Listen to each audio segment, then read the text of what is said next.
Welcome back to the channel, guys. My last video got over 600 views with a lot of comments in the comment section, mainly from supporters of Reform UK. So I thought today we'll explore whether the economic policies of Reform UK will really fix the UK's economic problems. So I'll start off by saying, it's understandable why Reform have seen such a rise in the UK over the last couple of years now. People are fed up with the system. People were optimistic in 2024 for the incoming Labour government of Keir Starmer at the time to provide for the people after 14 years of Tory and before that Tory and Lib Dem austerity.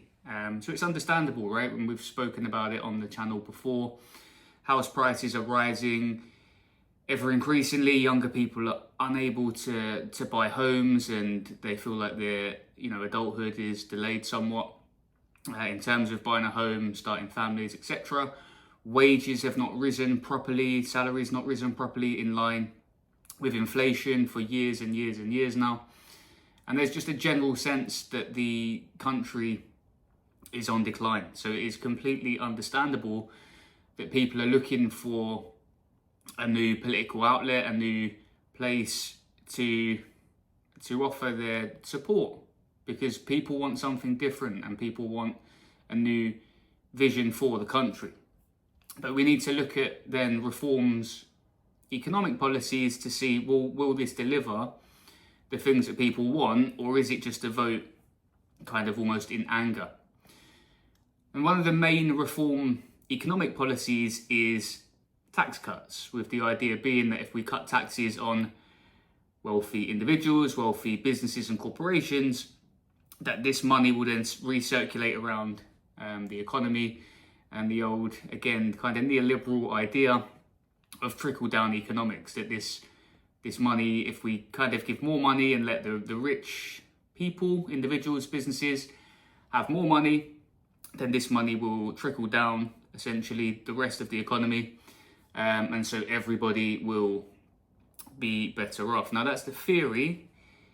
That's almost the exact same theory that the Tories tried for many, many years, and it has almost been disproven at this stage. So, tax cuts for billionaires, and I wonder who's, supporting that, is not really going to be the answer in terms of housing for young people, improvement in public services, improving home ownership, and just improving general standard of life and quality of life for individuals in the UK. So first and foremost, tax cuts. As I said, we've tried that. To be honest, is it much of a surprise that these are the types of policies that are being suggested when we look at the number of people moving from the Conservative Party, jumping ship and joining the Reform Party? Is it any surprise that we're kind of not really getting any new ideas? I'd suggest probably not. I think it's important, guys, that we look at people's, histories and integrities. We've had enough, really, haven't we, of charlatans and people lacking in integrity, lacking in character in our politics over the last 5, 10, 15, 20 years. We don't need that anymore.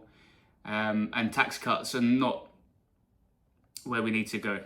Not for the very wealthiest in society, whilst you simultaneously have the people at the bottom socioeconomically of society that are struggling ever increasingly. So that's the first thing I'd like to say, that tax cuts offered by Reform, one, it's been tried. It's not even a theory at this point. It's been tried. It doesn't improve living standards for the average person. What does it do? It increases the wealth and the power of those that already have a vast amount of wealth and power. So yeah, would not recommend that in all honesty, as a way to improve the average person's life in the UK.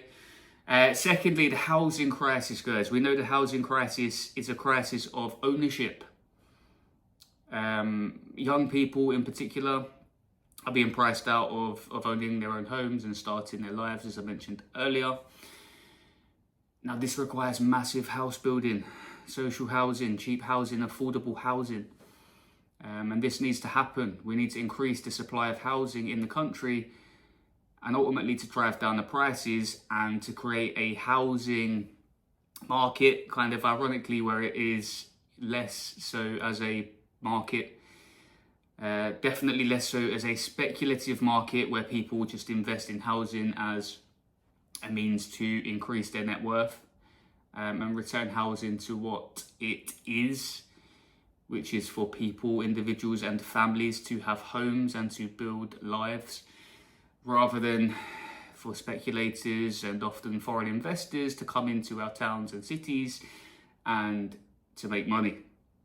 And again, at the moment, Reform are not really putting any economic plan forward to address the housing crisis, which is only set to get worse and worse, right? Whilst we sit on our hands and don't build homes, the problem just gets worse. We're kicking the can further down the road. So again, that's something that needs to be considered. But really, guys, I want to end on the point of the real debate. Again, it comes down to ownership. Who owns the economy? There was a lot of frustration in the comments in my last video, just praising the Green Party, praising Hannah Spencer for winning the by-election last week. But really, the main debate should come down to ownership. Who owns the economy? Who is gaining the benefit from, well, it used to be the growth in the economy, but now with growth levels very low, who's gaining the benefit from the operation and the functioning and the running of our economy? Is it you?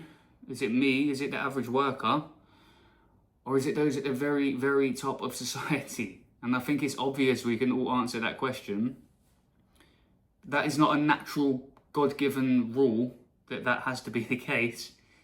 We create our economies. We can decide how our economies operate. But we've got to be willing to have debates, and we've got to have clear parameters of how that should run and how that should function. And I think first and foremost in the UK, we need to talk about wages, and we need to talk about housing as absolute number ones. I would like to think no one would offer their vote to Reform without a solid understanding and a solid platform, solid manifesto that they were going to seriously address the housing crisis. They were seriously going to address wages in this country, and that they were seriously going to ensure top provision, or a return to top provision of public services. So guys, let me know what you think in the comments below. And other than that, guys, have a good day. I'll catch you on the next one. Bye-bye.